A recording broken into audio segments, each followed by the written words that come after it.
안녕하세요. 코치오 플러스 박상용입니다. 3월 2일 제가 오랜만에 이렇게 센터에 나와서 좀 시간을 두고 이렇게 촬영을 하고 있습니다. 상당히 방학 동안에는 많은 수업을 했고 또 여러모로 또 시간이 바빴기 때문에 항상 촬영을 해야 된다는 마음이 있었지만 또 못했고요.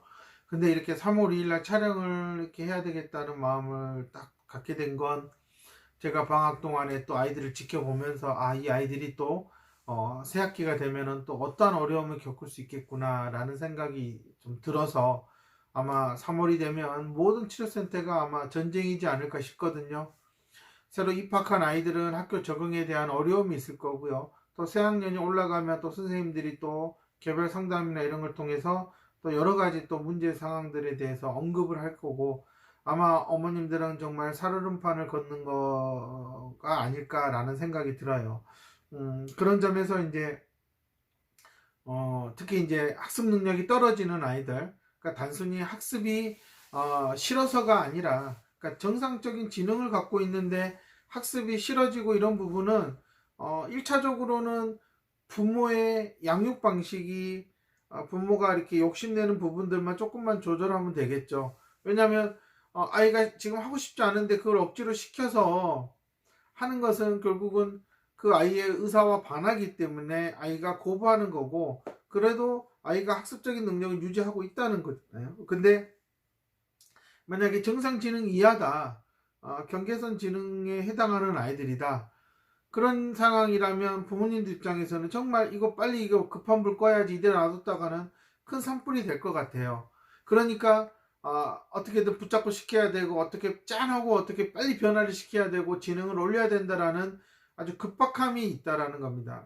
근데 이 급박함을 가지고 아이를 몰아세우고 끌고 가다 보면 경계선 지능 아이들은 아주 모르는 건 아니에요. 그렇기 때문에 사실상 부모가 시키는 학습이 얼마나 시간이 걸리고 또 얼마나 내가 그것을 힘들어 할지에 대해서 알고 있어요. 당연히 그런 것들을 하기 싫어할 수밖에 없는 거죠. 자, 이런 상황에서 부모는 아이의 지능을 올려야 된다라는 생각을 갖기 때문에 당연히 지능의 포커스를 둔 학습으로 치료 방법으로 찾아가게 돼 있고요. 아이는 그것들에서 벗어나기 위해서 당연히 감정적인 표현들을 여러 가지 분노나 화나 때로는 이제 여러 가지 돌발적인 문제 행동을 통해서 거부 의사를 표현할 수도 있어요. 이렇게 되면은 아이의 가장 큰 주된 문제가 어쨌든 지능이 낮아서 학습을 따라가지 못하는 문제가 1차적으로 나타날 거고, 또한 그것들이 또래와 비교됐을 때 느끼는 어떤 그러한 자존감이 낮아지고 자신감이 낮아지는 이제 그런 걸로 인해서 아이가 상당히 의기소침해지고 또 정서적으로 상당히 불안해하고 두려움을 갖는, 그러니까 2차적인 문제들이 나타난다라는 겁니다. 즉 그냥 단순히 정상지능 아이가 학습을 싫어하는 거는 얼마든지 시간적 여유를 두고 부모가 방법을 찾을 수 있는 부분이지만, 이렇게 경계선 지능이다, 학교에 입학했다, 학교 시스템을 따라가야 되는데 아이는 못 따라가고 점점점 학습의 격차가 나타난다. 그럼 또래들과의 당연히 문제가 나타나는 겁니다. 지금 사회성 낮은 아이들의 거의 뭐 한 90%가 결국은 지능이 낮거나 지능에 어떤 문제가 있는 아이들이에요. 아주 뭐 한 10% 정도가 아주 뛰어난 지능과 평범한 지능을 갖고 있어도 아주 이제 이기적이거나 뭐 그거는 요즘 세대가 이렇게 그럴 수밖에 없는 거겠죠. 아주 이기적인 아이인 거죠. 자기밖에 모르는 이제 그런 경우에서 상당히 이제 또래 간에 문제가 있는 경우를 제외하고 대체적으로는 어쨌든 치료센터에 오는 아이들의 상당수는 지능상의 문제가 있어요. 근데 안타깝게도 우리나라 치료센터의 대부분의 시스템은 지능이 낮은 것에 뭔가 해결책을 제시할 수 있는 시스템은 없어요. 그렇기 때문에 많은 상당수의 원장들의 베이스가 인지적인 능력을 정확하게 이렇게 분석하고 파악해서 무엇을 해줘야 될지 방향을 제시할 수 있을 만큼 수준의 원장들은 없습니다. 대부분 뭐 상담이나 심리나 놀이나 뭐 이런 쪽의 베이스가 많기 때문에 결국은 아이 달래주자 스트레스 받았을 거다라고 하는 부분이에요. 이게 우리나라가 상당히 스트레스 하다 보니 스트레스를 너무나 부정적으로 바라보는데 저는 지능이 낮은 아이들에게는 적당한 스트레스도 상당히 동기부여가 될 수 있다. 근데 이제 그 스트레스를 어떻게 제공해 주느냐에 따라서 아이의 지능이 올라가고 내려가고가 있는 거지, 무조건 스트레스를 주지 말아라, 이건 아닌 것 같고요. 이제 그러다 보면 스트레스는 아무래도 정서적인 문제에 상당히 큰 영향을 주는 것처럼 보이죠. 우리 어른들도 대부분 스트레스 그러면 상당히 심리적인 문제라고 볼 수 있으니까요. 근데 제 생각은 이래요. 이렇게 학령기에 있는 아이들이 받는 스트레스는 결국은 아느냐 모르느냐를 구별하는 과정에서 자신이 얼마나 머리를 잘 사용할 수 있느냐라고 하는 부분이죠. 그 부분에서 아무리 쥐어짜도 알지 못할 때에 그 받는 어떤 여러 가지 그런 감정들 느끼게 되는 것들이죠. 이런 부분들을 아이가 알고 있느냐, 아니면 나는 이게 뭔지도 모르겠고 그러니 안 하겠다고 포기해 버리느냐는 상당히 다르다는 겁니다. 또 특히 알 듯 말 듯한 가정에서 느끼는 어느 정도의 그런 긴장감, 이런 것들도 얼마든지 아이한테는 짜증과 스트레스로 나올 수도 있는 거죠. 저는 이 정도의 스트레스는 상당히 아이에게는 건강한 스트레스다라고 생각을 해요. 결국은 인지와 정서가 균형을 이루어야 되는데, 저는 개인적으로는 경계선 지능 아동들은 1차적으로는 어쨌든 자기가 머리를 쓸 수 있다라는 것을 느끼게 해서 결국은 처음에는 인지적인 능력을 최대한 극대치로 끌어올리려고 하는 그러한 중재를 해줘야 되는 게 맞다라고 생각하고요. 그 과정에서 겪을 수밖에 없는 여러 가지 스트레스들은 아이가 충분히 견뎌낼 수 있다라는 생각을 저는 갖고 있어요. 물론 너무 많은 뭐 수업 부담이나 뭐 엄청나게 많은 과제 부담이 아니라 아이가 하나를 고민하고 생각하더라도 좀 더 자기가 이거를 완성해야 되겠다라는 과정에서 겪는 그런 불안감이나 약간의 두려움, 이런 것들은 성취했을 때 얼마든지 자신감으로 커버가 되기 때문에 저는 적당하게 그렇게 겪을 수 있는 건 좋다라고 생각이 듭니다. 당연히 초반에 이렇게 지능이 상당히 낮다고 검사 결과 나온 아이들은 무엇보다도 인지적인 기능을 끌어올리는 데 포커스를 두셔야 돼요. 근데 대부분의 치료센터에서는 그렇지가 않죠.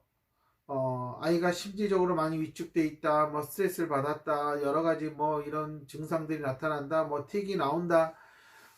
정말 겉으로 드러나는 모든 문제들을 엄마들한테 쏟아부어요. 그럼 엄마들은 어이구야, 우리 애 이러다가 진짜 뭔가 정신적으로 문제 있는 애가 되는 거 아니냐, 이렇게 해서 이제 뭐 정말 거기서 권하는 별의별 치료들을 다 받고 있죠. 그런데 정작 급한 불은 끄지 못해요. 끄고 있는 게 아니라 그 불은 번져가는 거야, 이산저산으로. 그만큼 지능이 낮다라는 거는 뇌의 기능상의 활성화가 떨어지고 필요할 때 적절하게 사용을 못한다라는 거예요. 당연히 에너지는 제대로 공급이 되지 않을 거고요. 이렇게 뇌의 전반적인 문제가 있는 아이한테 그 뇌의 전반적인 문제로 인해서 겉으로 드러나는 문제들을 끄겠다. 그럼 소화기 들고 끄고 있는데 이쪽에서 불 꺼지면 또 소화기를 사러 가야 되는, 그런 게 지금 엄마들이 경계선 지능 엄마들이 하는 행동이에요. 그걸 또 추천하고 있는 게 대부분의 원장들이고요. 제가 이렇게 다 말씀을 드리는 거는 결국은 치료는 시간 싸움인데, 다들 사실상 중요한 시기는 다 어디 가서 엉뚱한 짓 하고 말도 안 되는 것들을 하다가 너무 늦어서 완전히 이제 문제가 겉으로 드러나고 학교 생활도 거의 힘들어지고 학교를 못 다니는 상황이 됐을 때 결국은 이제 가장 실력이 있는 사람을 찾아와서 방법을 찾아달라고 했을 때 이거는 이미 다 타버리고 벌거숭이 산이 되어버렸는데 다시 보면은 나무가 자라서 꽃이 피고 해달라는 거예요. 그럼 당연히 벌거숭이 산에 다시 나무를 심어도 몇십 년이 지나야 울창한 숲이 되는 거죠. 저는 어머님들이 상당히 이러한 선풀, 내는 행위를 그냥 거의 쳐다만 보고 있다. 왜? 지금 받는 치료들이 당연히 효과가 있을 거라고 믿으니까요. 근데 제가 항상 강조하지만 이 지능이 낮거나 문제가 있는 아이들한테 FI만큼 가장 인지 기능을 향상시켜 줄 수 있는 최적화된 프로그램은 없다라고 말씀을 드려요. 한국에서 그걸 개발한 데도 없고요. 몇 군데 뭐 이상한 걸 얘기하지만 그거는 제가 보기에는 그냥 조금 학습을 싫어하는 아이들, 근데 이 아이들을 보면 대부분 정상지능이더라. 그러니 그 아이들은 조금만 흥미만 주고 숨통만 좀 열어주면 웬만큼 한다. 근데 경계선 지능 아이들은 확실히 달라요. 너무 달라요. 60대가 다르고 70대가 다르고 80대가 달라요.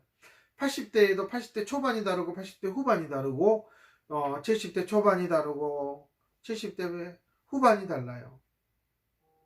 또 60대 초반이 다르고 60대 후반이 달라요. 마치 30대의 몸과 40대의 몸이 다르듯 이렇게 다 달라요. 체력적으로 다른 것처럼.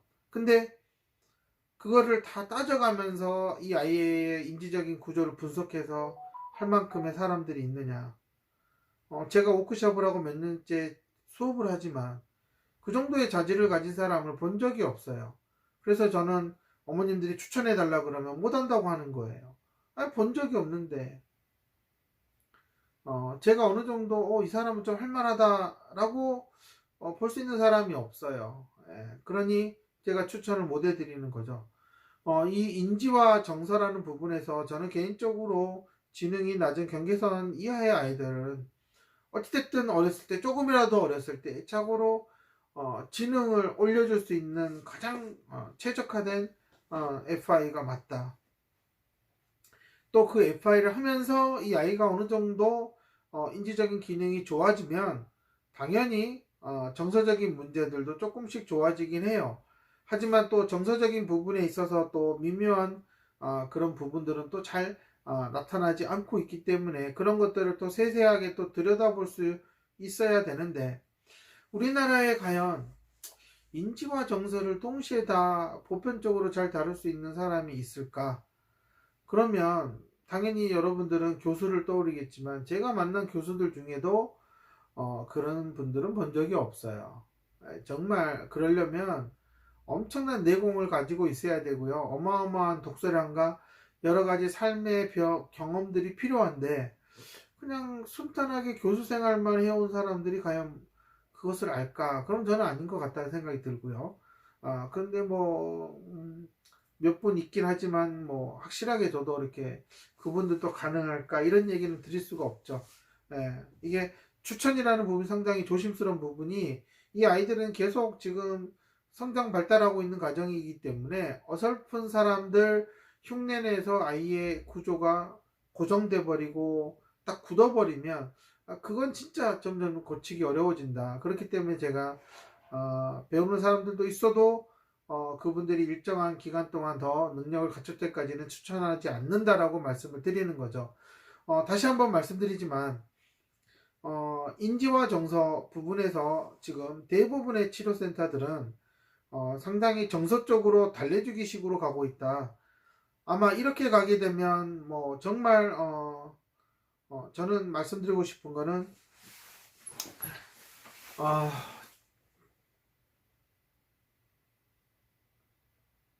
초등학교 입학 전에 5세, 6세, 7세에 과연 정서 쪽으로 접근을 하게 되면 저는 대부분 그런 아이들은 세상 물정 모르는 그냥 싸가지 없는 아이들이 되는 것 같아요. 그러면 싸가지가 있으려면 결국은 머리를 써야 되거든요. 그러면 그 머리를 쓰게 하는 것은 뭐가 할 수 있느냐?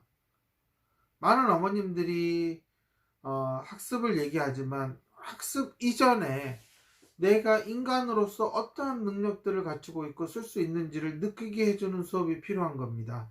근데 이제 부모님들은 빨리 교과 학습을 따라가야 되지 않느냐라고 하지만 현실적으로 아마 초등학교 경계선 지능 아동을 키우는 부모님들은 느끼실 거예요. 학교 교과 학습을 따라간다는 건 이미 현실적으로 상당히 무리가 있다라는 거. 근데 그거를 따라가려고 아이를 집에서 들들 볶다 보면 안타깝게도 부모와 사이만 나빠지고 아이와 사이만 나빠지고 아이는 전혀 학습에 흥미를 느끼지 못한다. 근데 이 아이가 점점 삶에서 많은 부분들이 불편함이 나타나는 거, 이거를 어떻게 해결해야 될까? 이제 이게 가장 큰 문제로 떠오를 거라는 겁니다. 그러다 보면 이 아이들이, 전에도 제가 카페에다가 성질머리 얘기를 했지만 아이가 너무나 이렇게 분노가 많고 상당히 감정 표현이 제각각이고 이런 아이들, 경계선 지능 아이들 중에도 상당히 많습니다. 이런 아이들이 자기가 지금 어떠한 감정을 왜 이 상황에서 이렇게 표현했는지를 알려면 인지적인 능력을 갖춰야 돼요. 근데 상담이나 뭐 여러 가지 뭐 놀이치료나 미술치료나 이런 걸 통해서 어느 정도 도움은 받을 수 있겠지만 아이는 결국은 항상 새로운 상황에 나가서 자기가 그 상황에 맞게끔 감정 표현과 행동을 해야 돼요. 공감을 하고 행동을 해야 되겠죠. 근데 이것을 하려면 인지적으로 내가 지금 어떠한 상황에 있는지를 알아야 되는 거예요. 근데 그러지 않고 이런 상황에서 이렇게 행동하고 이렇게 해야 된다라고 주입을 하게 되면 과연 이 아이들이 사춘기에 접어들어서 내가 왜 그래야 돼 라고 하지 않을까요? 그렇게 되면 아마 사춘기에 이 아이들이 보여주는 경계선 지능에 해당 범위에 있는 아이들이 보여주는 문제 행동들은 학습뿐만 아니라 전반적인 일상생활에서도 많은 충돌을 만들어낼 수밖에 없다. 그런 점에서 경계선 지능 아동들은 조금이라도 어렸을 때 빨리 FI를 통해서 생각하는 방법을 배우고, 나도 이런 것들은 스스로 해낼 수 있고 또 무엇이 옳고 그른지를 내가 판단해야 되는구나 라는 것을 깨닫게 하는 시간을 빨리 갖게 해주시라는 게 제가 오늘 드리고 싶은 조언입니다. 경계선 지능 아동들, 분명히 문제는 지능상에 있어요. 그러니까 수치상으로도 이 아이는 지수에 이러이러한 문제가 있습니다 라고 보여줍니다. 아마 지능검사를 받아보셨다면 여러가지 항목에서 보여주는 그러한 데이터도 나름의 애가 겪고 있는 인지적인 문제들이 있다라는 거예요. 근데 겉으로 보이는 여러가지 문제 행동들이나 감정, 이런 정서적인 문제들이 사실상 더 급한 불처럼 보인다. 하지만 그런 것들은 그냥 인지적인 기능이 좋아지면 소화기 하나라도 해결할 수 있는 가장 간단한 문제들인데, 그것들에 몇 년을 쏟아부어서 아이가 지능을 향상시킬 수 있는 기회를 놓치고 있다. 이게 지금 모든 치료센터에서 엄마들이 받는 인지와 학습 치료의 안타까운 결말입니다. 저는 이렇게 말씀을 드리고 싶고요. 우리 아이가 왜 이럴까요? 왜 이럴까요? 상담, 치료 물론 받으면 조금 숨통은 트이겠죠. 근데 사람은 숨통 트인다고 과연 살까요? 더 잘 살고 싶어하는 마음은 없을까? 저는 이런 관점에서 많이 아이들을 지켜보고 있고요. 그렇기 때문에 저는 하루라도 빨리 좀 FI를 하시면 좋겠다. 인지치료하고 학습치료 하시는 분들도 더 이상 시간 낭비하지 마시고 빨리 배워서 좋은 일 하시면서 또 보람도 얻고 또 경제적인 여유도 찾고 이렇게 하셨으면 좋겠다라는 마음에서 3월 2일 촬영을 마치겠습니다. 감사합니다.